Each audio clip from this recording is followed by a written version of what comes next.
ជំរាបសួរពុកម៉ែបងប្អូនទាំងអស់គ្នាថ្ងៃនេះខ្ញុំនឹងសៃនឹងមក review រឿងបូជាសពស្ត្រីពុទ្ធមជូនពុកម៉ែបងប្អូនទាំងអស់គ្នាចង់ដឹងរឿងនឹងល្អមើលអត់ប្រែតឲ្យមកដែរមិនសមមិញស្រែកចង់ដៃกระดาษខាជានេះម្នាក់នេះ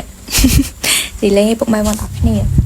ហើយសម្រាប់រឿងបូជាសពស្ត្រីពុទ្ធមនេះផងដែរខ្ញុំអត់ recommend សម្រាប់បងប្អូននារីណាដែលគាត់កំពុងតែមានគល់ឬមួយក៏គ្នាយើងតែគាត់មានស្មារតីខ្សោយដោយសារសាច់រឿងហ្នឹងគឺមានកន្លែងបញ្ញាក់ច្រើនមែនតែនហើយលក្ខណៈថាចេញមកមកពុបខ្ញុំអត់ចង់ដកដង្ហើមទេអ្នកនរគ្នាប្រឹងតាមរឿងទៅរំតែចាប់កន្លែងខ្មោចលងដល់ភ្លឺ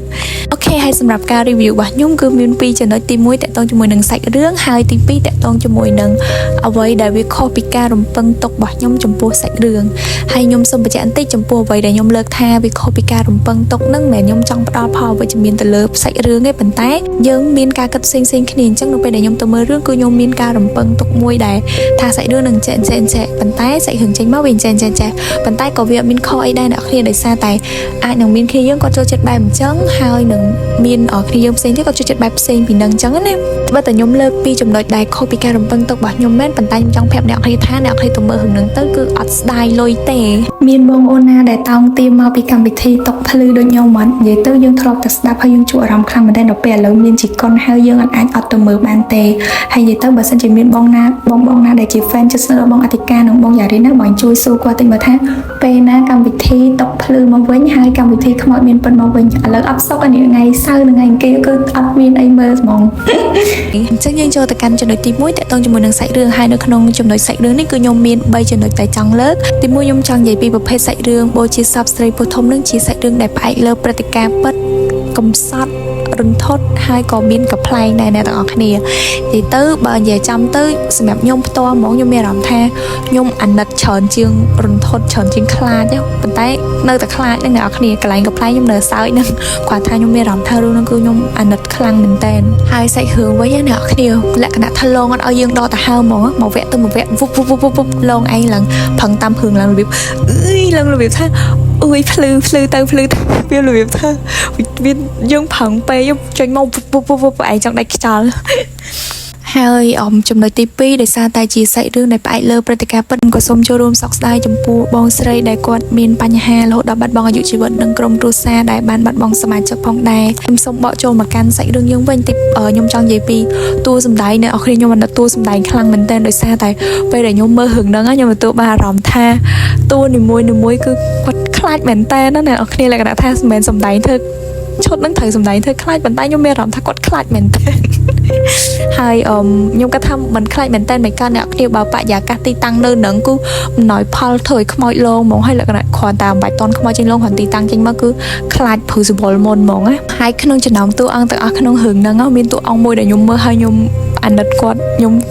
គិតក្នុងចិត្តដឹងគាត់ខ្លាចមិនចឹងណាតួអង្គបងស្រីដែលគាត់សម្ដែងធ្វើខ្មោចអ្នកនរគ្នាខ្ញុំដឹងថាគាត់មានតួនាទីត្រូវបន្លាចគេតែខ្ញុំមានអារម្មណ៍ថាគាត់ក៏ខ្លាចខ្លួនឯងមិនដឹងខ្លាចប៉ុណ្ណាតែខ្ញុំទៅសើគាត់អាចសម្ដែងឈុតនឹងបានអ្នកនរគ្នាលក្ខណៈយប់ឡើងនៅទីប្រឆានៅក្នុងវត្តហើយគាត់ត្រូវឡើងដើមឈរឲ្យត្រូវយករឹងកូនទៅលើនឹងអ្នកនរគ្នាលក្ខណៈថាសម្រាប់ខ្ញុំឲ្យខ្ញុំទៅថតចឹងកើតអត់ស្លាប់មុនឡើយកើតទេហើយចឹងបងប្អូនមិនសិនជាត្រូវទៅសម្ដែងតួអង្គមួយនឹងបានអត់សូមចម្លើយពិតពីបងប្អូនហ្មងណាបើសម្រាប់ខ្ញុំគឺបាយតើរួចទេនិយាយទៅគូគ្រាន់តែមើលគ្រាន់តែដើរកាត់បានហងតរំតែឡើងលើដើមឈើគាត់ត្រូវបន្លាចគេឲ្យចង់អីចឹងទៀតតើរួចទេនិយាយទៅគ្រាន់តែឃើញរឹងលើដើមឈើហ្នឹងខ្ញុំស្លាប់ទៅហ្មងប៉ុន្តែខ្ញុំទៅសើបងស្រីមួយហ្នឹងគឺគាត់អាចតាំងយកសម្ដែងបានហើយគាត់មើលទៅគឺ real ដូចខ្មោចមែនតែនហ្មងគឺមើលទៅគាត់អត់មានខ្លាចអីទេចេញមកលងគេចង់បាសសក់ហ្មងព្រោះដែលខ្ញុំគិតអញ្ចឹងហ្នឹងដោយសារខ្ញុំមើលទៅបរិយាកាសនៅក្នុងគួរឲ្យខ្លាចមែនតើអ្នកនរគ្នាលក្ខណៈវាមានប្រឆាំងមានអីហើយគឺគាត់ត្រូវឡើងលើដើមឈើហ្នឹងហើយត្រូវយកកូនហើយត្រូវហើយមិនតែគាត់ទេបងប្រុសដែលឡើងកាត់ខ្សែសពលើដើមឈើហ្នឹងចេញមកខ្ញុំអាណិតគាត់ខ្លាំងណាស់ធ្លាក់លើដើមឈើមកហើយអាណិតបងមួយដែលលោតពីលើមេននោះទៀតលក្ខណៈចៃហុំទៅគឺអាណិតគ្រប់តួហ្មងណាអ្នកនរគ្នាតួមួយណាក៏វេទនាដែរដោយសារតែខ្មោចលងពេកវាមកឈុំឯងុំលក្ខណៈថាត្រូវសំដែងនៅកន្លែងពិតដែលជាកន្លែងដូចខ្មោចលងអញ្ចឹងណាហើយលក្ខណៈថាមេនហ្នឹងមេនបូជាសពហ្នឹងមេនមែនតែនទៀតអញ្ចឹងបរិយាកាសទាំងអស់ហ្នឹងគឺវាមែនតែនណាវាធ្វើឲ្យលក្ខណៈថាតួមួយគឺគាត់ចេញមកគឺគាត់ខ្លាចមែនតែនហ្មងហើយទី3ខ្ញុំចង់ទៅសើទៅដល់ផលិតករនិងក្រុមការងារទាំងអស់ទាំងក្រុមការងារ មុខឆាកទាំងក្រុមការងារក្រោយឆាកអ្នកទាំងអស់គ្នាដោយសារតែប្លង់នីមួយៗនៅក្នុងរឿងហ្នឹងខ្ញុំមើលទៅខ្ញុំតិចភ្នែកហើយខ្ញុំសប្បាយភ្នែកមើលហ្មងនិយាយទៅពេលដែល color គេថតចេញមកស្អាតគុណភាពច្បាស់អីចឹងក្នុងនាមខ្ញុំជាអ្នកស្នេហាវិស័យកុនណាខ្ញុំឃើញគុណភាពរឿងផលិតចេញមកច្បាស់អញ្ចឹងខ្ញុំសប្បាយចិត្តខ្លាំងមែនតើហើយកាត់តទៅវា smooth ទៅវានិយាយខ្ញុំទៅអ្នកគ្នាទៅមើលទៅគឺឃើញគុណភាពកុនមួយនឹងដែលខ្ញុំនិយាយហើយទៅសើក្រុមការងារទាំងអស់តាំងពីក្រុមការងារដែលគាត់រៀបចំប្លង់ថតដាក់ភ្លើងដាក់អីចេញមកឡើងតំណងក្រុមការងារ make up រៀបចំកៅអៅទូអីខ្ញុំលក្ខណៈថាចេញមកគឺខ្មោចយកហ្មងចេញមកប្លង់ចេញមកគឺស្អាតភ្លឺ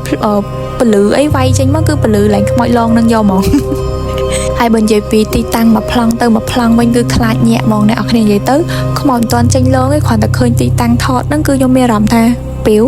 ភឺសបលហ្មងបើឲ្យខ្ញុំទៅដើរនៅហ្នឹងចាប់ហើយបើនិយាយពីសលេងដែលគេកាត់ដាក់នៅក្នុងរឿងវិញក្រុមការងារខាងសោនបកែអ្នកនរគ្នាលក្ខណៈថាអាភ្លេងដាក់ទឹកបញ្ញាក់យើងមួយនឹងចង់បាសសាក់ហើយកន្លែងបងស្រីដែលគាត់ស្រីពេលគាត់ឈឺពោះពេលហ្នឹងគាត់ស្លាប់ហើយតែគាត់ស្រីឈឺពោះហើយឲ្យគេជួយអ្នកនរគ្នាខ្ញុំអើយខ្ញុំនិយាយមែនណាកន្លែងហ្នឹងគឺខ្ញុំសលេងគាត់ចេញមកគឺខ្ញុំបាសរោមហ្មងពេលគាត់និយាយថាគាត់ឈឺពោះហើយឲ្យជួយគាត់ផងហ្នឹងគឺខ្ញុំខ្លាចខ្លាំងមែនតើអ្នកនរគ្នាឡើងបាសរោមហ្មងអូខេបងប្អូនទាំងអស់គ្នាមិញដោយសារតែអំពូលវាដាច់វាលុតឥឡូវខ្ញុំមកវិញហើយអញ្ចឹងសម្រាប់អ្វីដែលខ្ញុំចង់លើកតាក់ទងនឹងសាច់រឿងគឺមានតែ3ចំណុចនឹងឯងហើយបើសិនជាបងប្អូនយល់យ៉ាងណាដែរក៏អាចបញ្ចេញមតិយោបល់នឹងការយល់ឃើញនៅ comment ខាងក្រោមបានដែរនិយាយទៅវាមានអីខុសហើយនៅក្នុងការបញ្ចេញមតិយោបល់ដែលបងប្អូនយល់ឃើញគាត់ថាយើងគ្រប់គ្រងវាកុំឲ្យលើសពីដែនកំណត់អញ្ចឹងណាអូខេអញ្ចឹងខ្ញុំចូលដល់ចំណុចទី2គឺអ្វីដែលខុសពីការរំពឹងទុករបស់ខ្ញុំចំពោះសាច់រឿងអញ្ចឹងខ្ញុំចង់ប្រាប់បងប្អូនថាអីដែលខុសពីការរំពឹងទុករបស់ខ្ញុំគឺវាអត់ប្រកាសថាដូចអ្នកទាំងអស់គ្នា 100% អញ្ចឹងបើកន្លែងខ្លះខ្ញុំខុសពីការរំពឹងទុកជួនកាលវាអាចនឹងដូចអ្នកគ្នារំពឹងទុកដែរអញ្ចឹងកុំមានមតិអវិជ្ជមានទៅលើចំណុចនេះអីហើយខ្ញុំនិយាយគ្រាន់តែក្នុងន័យស្ថាបនាទេដោយសារតែខ្ញុំស្រឡាញ់រឿងហ្នឹងបានខ្ញុំយកមក review បើសិនជាខ្ញុំអត់ស្រឡាញ់គឺរឿងណាដែលខ្ញុំមើលហាក់ពេញចិត្តគឺខ្ញុំស្ងាត់ហ្មង rate អីក៏ខ្ញុំអត់ rate នៅក្នុង comment នៅក្នុងអីផ្សេងៗដែរនិយាយទៅគឺស្ងាត់យកមកខ្ញុំអត់ពេញចិត្តអូខេអញ្ចឹងនៅក្នុងអ្វីដែលខុសពីការរំពឹងទុករបស់ខ្ញុំនឹងខ្ញុំមាន2ចំណុចដែលចង់លើកទី1ខ្ញុំចង់លើកតាក់ទងជាមួយនឹងការបន្ថែមសាច់រឿងហើយទី2ខ្ញុំចង់លើកតាក់ទងជាមួយនឹង flow នៃសាច់រឿងអញ្ចឹងយើងចូលទៅកាន់ចំណុចទី1វាខុសពីការរំពឹងទុករបស់ខ្ញុំទៅលើការបន្ថែមសាច់រឿងដោយសារតែសម្រាប់ខ្ញុំផ្ទាល់ហ្មងគឺខ្ញុំទៅមើលរឿងដែលបែបលើព្រឹត្តិការណ៍ពិតអញ្ចឹងខ្ញុំមានការរំពឹងទុកថាសាច់រឿងហ្នឹងគឺខ្ញុំចង់មើលបែបពិតបើសិនជាបន្ថែមសាច់រឿងសូមបន្ថែមធម្មតា10ទៅ20% លក្ខណៈថាភ្ជាប់ពី plot twist មួយទៅ plot twist មួយទៅគឺអូខេហើយប៉ុន្តែវាអត់ខុសឯអ្នកគ្នាទៅពេលដែលអ្នកនិពន្ធគាត់និពន្ធសាច់រឿងថែមច្រើនចឹងដោយសារអីដែលគាត់និពន្ធលើកដាក់ហ្នឹងគឺសុទ្ធតែកន្លែងល្អមើលអ្នកនរគ្នាឲ្យឡងសាហាវហ្មងអញ្ចឹងគឺវាត្រូវសម្រាប់គ្នាយើងណាដែលមានការរំពឹងទុកទៅលើខាបើគេនិពន្ធថែមគឺនិពន្ធថែមឲ្យឡងឲ្យញាក់ឲ្យល្អមើលឲ្យបកាច់ទឹកត្រិលហ្នឹងហ្មងឲ្យមើលឲ្យលក្ខណៈថាបាសដៃបាសជើងបកាច់ត្រិលហ្មងនិយាយទៅគាត់ដាក់កន្លែងដែលគាត់និពន្ធថែមហ្នឹងគឺ plot twist ឡងមួយគឺសាហាវហ្មងអ្នកនរគ្នាទៅមើលគាត់ហ្នឹងគឺដឹងហើយស្រែកឡើងស្ងួតកហ្មងតែសម្រាប់ខ្ញុំមានការរំពឹងទុកមួយថាបើសិនជារឿងហ្នឹងជាងដែលផ្អែកលើព្រឹត្តិការណ៍ពិតខ្ញុំអត់ចង់ឲ្យមានការលក្ខណៈថាកន្លែងឡងសាហាវចង់បាសសក់ដល់ថ្នាក់ហ្នឹងទេដោយសារតែខ្ញុំគិតថាមានកន្លែងខ្លះវាហួសពីការឡងរបស់ខ្មោចពេកហើយឧទាហរណ៍ខ្ញុំចង់លើកពីឈុតមួយសោះខ្ញុំមិនមែន spoil ទេប៉ុន្តែខ្ញុំឧទាហរណ៍ថាដល់ plot twist មួយគឺបាត់សពអញ្ចឹងបើសិនជាសាច់រឿងជាក់ស្ដែងពិតគឺវាអត់ដល់ថ្នាក់ហ្នឹងទេអញ្ចឹងនៅពេលដែលនិពន្ធថែមលើសអញ្ចឹងពេកទៅខ្ញុំមានអារម្មណ៍ថាលើសសម្រាប់ខ្ញុំគឺលើសប៉ុន្តែសម្រាប់គ្នាយើងណាដែលចូលចិត្តមើលរឿងគេនិពន្ធឲ្យចេញមកបែបខ្មោចឡងសាហាវហ្មងហ្នឹងគឺត្រូវហ្មងដោយសារតែពេលបាត់ហ្នឹងឲ្យដើរហោហ្នឹងគឺខ្មោចលោកមានអា plot twist ខ្មោចលោកមកវគ្គច្រើនខ្លាំងមែនតើនិយាយទៅបាសសក់ហ្មងអូខេអញ្ចឹងតមកដល់ចំណុចទី2គឺខ្ញុំចង់និយាយពី flow នៃសាច់រឿងនិយាយទៅសម្រាប់ខ្ញុំអីដែលខ្ញុំគិតថាវា flow សាច់រឿងវាខុសពីការរំពឹងទុករបស់ខ្ញុំនឹងដោយសារតែដូចអ្នកគ្នាដឹងហើយ style និពន្ធរបស់បងខាងសាស្ត្រា film គឺលក្ខណៈ style និពន្ធ style ផលិតអីគឺវឹបលឿនហ្មងអញ្ចឹងខ្ញុំមានអារម្មណ៍ថាខ្ញុំមើលខ្ញុំតាមអត់ចង់តន់ទេតែលក្ខណៈថារឿងហ្នឹងគឺមាន plot twist ខ្មោចឡងច្រើនណាស់អ្នកគ្នារបៀបពុបយើងអត់ចង់ដកដង្ហើមតន់ទេលក្ខណៈថាមួយយប់ហ្នឹងគឺជប់ភ្លាមចាញ់ឡងភ្លាមដល់ចាប់ចូលហ្មងប៉ុន្តែអាមកវឹបចង់បាក់ចកេះហ្នឹងលក្ខណៈចេញមកវឹបភ្ញាក់ចង្អប់ហ្នឹងណាលៀបគាត់ចេញមករៀងខ្លីលឿនពេលលៀបថាខ្មោចចេញមកវឹបឲ្យយើងស្រែកប្រកាន់ហើយចូល plot twist ថ្មីមួយទៀតតែវាឡងច្រើនតាំងបានថាសម្រាប់ខ្ញុំ flow វាលះពេកហើយចំណុចមួយទៀតគឺ សាច់រឿងតភ្ជាប់ពីមករឿងមក plot twist មួយទៅមក plot twist មួយហ្នឹងលក្ខណៈថារៀងកាត់លក្ខណៈខ្ញុំឧទាហរណ៍ថារឿងត្រូវដោះស្រាយរឿង B រឿង A ហ្នឹងមានបញ្ហាត្រូវដោះស្រាយហ្នឹងលក្ខណៈថាខ្ញុំអត់ទាន់ដឹងថាប្រើវិធីអីទៅដោះស្រាយ A ហ្នឹងផងយើងចូលដល់អូខេដោះស្រាយបានហើយចូលដល់ B អញ្ចឹងមានកន្លែងមួយចំនួនហ្នឹងគឺវាលក្ខណៈកាត់អញ្ចឹងខ្ញុំមានអារម្មណ៍ថារៀងខុសពីការរំពឹងទុកខ្ញុំតិចតួចក៏ប៉ុន្តែអត់បញ្ហាអីអ្នកគ្នាដោយសារតែកាត់ហ្នឹងក៏យើងយល់ដែរថារឿងហ្នឹងវាកើតឡើងមិនមិនគេបានទៅជាតអញ្ចឹងណាគាត់ថាខ្ញុំចង់ឲ្យសាច់រឿងវារបៀបវាដើរតាមលំដាប់លំដោយចេញមកយើងមើលទៅកុំឲ្យលក្ខណៈថាលឿនរត់តាមរឿងអញ្ចឹងណាហើយប៉ុន្តែខ្ញុំយល់អ្នកនរគ្នាដោយសារតែរឿងហ្នឹងបើសិនជាដាក់មកទាំងអស់លក្ខណៈចេញមកហ្មងគឺរឿងហ្នឹងវែងខ្លាំងណាស់អ្នកនរគ្នាដោយសារតែនេះ style សា film គាត់លឿនហើយរឿងហ្នឹងនៅ1ម៉ោងកន្លះទៀតតែបើសិនជាដាក់ទាំងអស់ទៀតរឿងហ្នឹងសំអីវែងខ្លាំងអញ្ចឹងក៏ខ្ញុំយល់ដែរថាថៃបានសាច់រឿងគាត់ឈុតខ្លះគាត់អាចនឹងដកអីចឹងទៅដែលធ្វើឲ្យយើងមើលទៅវារៀងលក្ខណៈ connection ហ្នឹងវារៀងឆ្ងាយគ្នាអញ្ចឹងណាប៉ុន្តែអត់ជាបញ្ហាអីអ្នកនរគ្នាដោយសារតែយើងអាចកាត់ន័យយល់បានថាម៉េចបានវាទៅជាអញ្ចឹងអញ្ចឹងសរុបជារួមមករឿងនេះសម្រាប់ខ្ញុំគឺល្អមើលគុណភាពអាចទទួលយកបានគ្រាន់តែថាមានកន្លែងខ្លះគឺខ្ញុំមានការរំពឹងខ្ពស់ថានៅសាច់រឿងក្រោយៗនឹងកាន់តែល្អជាងនឹងទៀតនិយាយទៅក្នុងនាមជាអ្នកស្នេហាវិស័យកូនយើងតែទាមទារយើងចង់បាន quality កាន់តែខ្ពស់ហើយប៉ុន្តែអីដែលសាច់រឿងផលិតចេញមកនេះសម្រាប់ខ្ញុំគឺខ្ញុំអាចទទួលយកបានហើយខ្ញុំសប្បាយចិត្តនៅពេលដែលឃើញភាពយន្តខ្មែរផលិតចេញមកមានគុណភាពល្អយើងមើលទៅយើងសប្បាយភ្នែកមើលអញ្ចឹងណាអូខេហើយសម្រាប់ជាចុងបញ្ចប់ខ្ញុំមាន2ចំណុចទៀតដែលចង់លើកគឺអីដែលខ្ញុំស្រឡាញ់ជាងគេនៅក្នុងសាច់រឿងហើយនិងអីដែលខ្ញុំខ្លាចជាងគេនៅក្នុងសាច់រឿងចង់សម្រាប់អីដែលខ្ញុំស្រឡាញ់ជាងគេនៅក្នុងសាច់រឿងគឺមានរៀងគួរសមដែរក៏តែមានចំណុចមួយដែលខ្ញុំស្រឡាញ់ខ្លាំងមែនទែនគឺនៅពេលដែលឆាកចិត្តចប់សម្ដីប្រហែលឃ្លៀបរបស់តួអង្គបងអាចារ្យភ្លុកហ្នឹងដែលគាត់និយាយធ្វើឲ្យខ្ញុំទទួលបានអារម្មណ៍ថាអូខេខ្ញុំក៏យល់ដូចគាត់ដែរហើយខ្ញុំគិតថាមនុស្សយើងគួរតែថែសារមនុស្សដែលយើងស្រឡាញ់មនុស្សដែលនៅជុំវិញខ្លួនយើងឲ្យបានច្រើនព្រោះយើងអត់ដឹងថាពេលណាយើងស្លាប់យើងអាចស្លាប់ទាំងក្មេងឬក៏យើងមានអាយុវែងអីគឺយើងអត់ដឹងទេតែអីដែលសំខាន់នៅក្នុងកន្លងពេលដែលយើងនៅរស់នឹងយើងគួរតែវាថាធ្វើល្អដាក់មនុស្សដែលយើងស្រឡាញ់ឲ្យថែរក្សាអនុស្សាវរីយ៍ជាមួយគ្នាឲ្យបានច្រើនអញ្ចឹងណាហើយ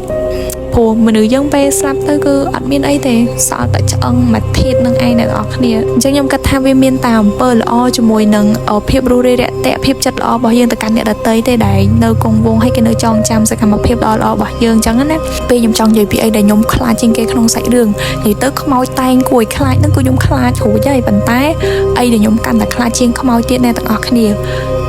ហូបថតនៅមុខមេនដុតសពអ្នកទាំងអស់គ្នាហូបថតបងស្រីហ្នឹងគូខ្ញុំខ្លាចខ្លាំងមែនតើនោះតែជាហូបថតបងស្រីតួសម្ដែងណាលក្ខណៈថាចេះហូបថតហ្នឹងណាបងប្អូនមើលទៅគឺឃើញគាត់មើលមកវិញបងប្អូនមើលកាន់តែយូរគឺឃើញគាត់ស្លាក់មកអ្នកទាំងអស់គ្នាវិញហ្មងមកយូរទៅគាត់ស្លាក់មកវិញហ្មងអើយដាច់ភ្លើងទៀតហើយបងប្អូនអត់អីទេតហ្មងខ្ញុំ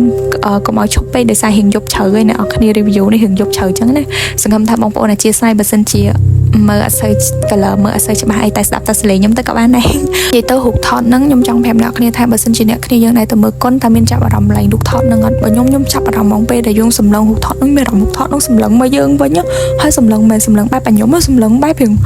ស្លក់ហើយខ្ញុំនិយាយទៅខ្ញុំខ្លាចណាអ្នកគ្នាមុខខ្មោចលក្ខណៈមុខខ្មៅគាត់យើងមើលហើយយើងខ្លាចដែរតែយើងខ្លាចលក្ខណៈបន្តិចទេប៉ុន្តែមុខមនុស្សដែលចេញមកលក្ខណៈចង់ខ្លាចជាងខ្មោចទៀតអ្នកគ្នានិយាយទៅសម្រាប់ខ្ញុំគឺមុខគាត់គួរឲ្យខ្លាចខ្លាំងណាខ្លាចមែនអត់ស្អីអ្នកគ្នាបើជឿសួរស្អីខ្លាចអត់ខ្លាចណាអ្នកគ្នាលឺអត់និយាយទៅ